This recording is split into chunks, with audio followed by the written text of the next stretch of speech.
If you're somebody who has joint pain, low energy, difficulty with your thyroid, trouble with memory, it's very likely that you have inflammation.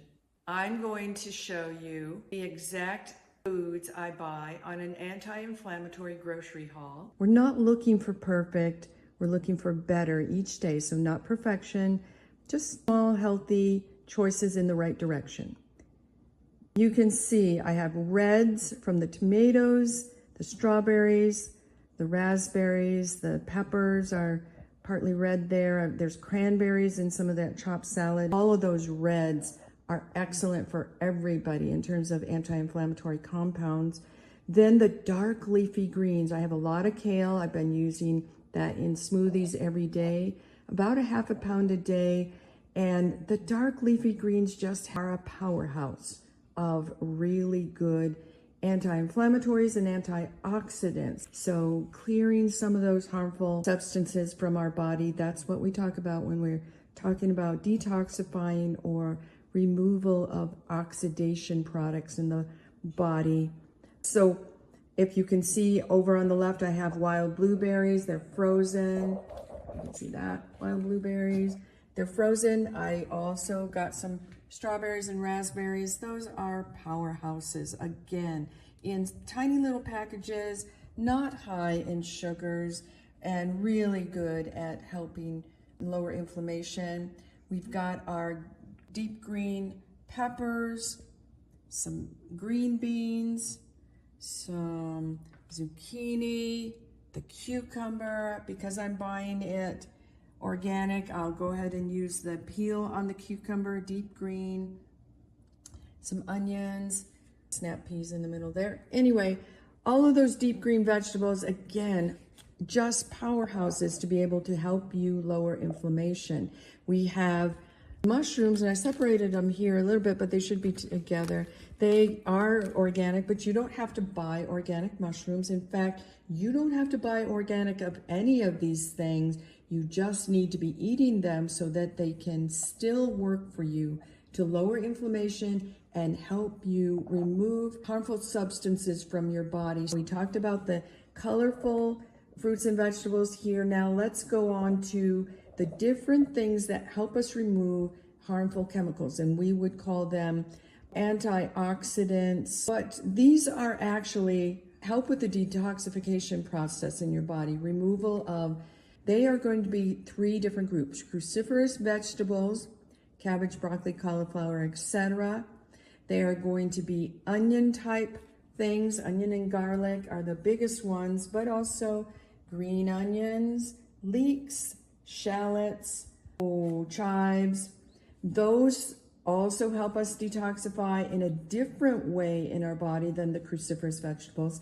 And lastly, the soy. The soy in the back there is really good for helping us to detoxify, break down and remove the byproducts of hormones that we don't need anymore and that can actually be harmful if we keep them in our body. And soy is a great plant that helps us remove some of those hormone products that can build up in our system and cause problems. So back to the mushrooms for just a second. They are really helpful for your immune system, and that will help regulate inflammation.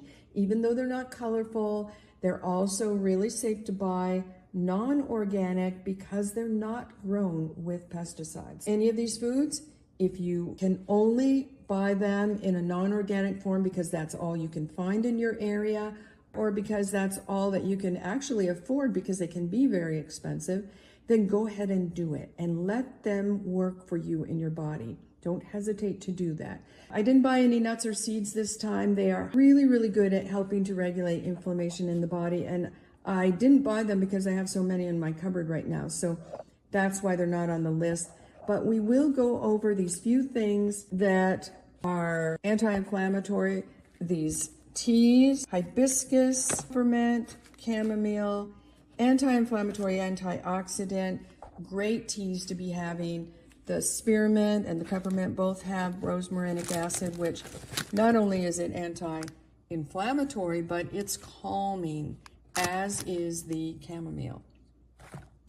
My hibiscus is just plain a super anti-inflammatory herb.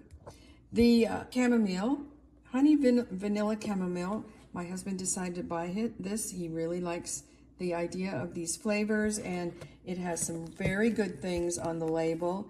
The only one that I really probably questioned a little was that it has natural flavors, which I think that's a way that manufacturers hide things because they don't have to tell you what natural flavors are in it.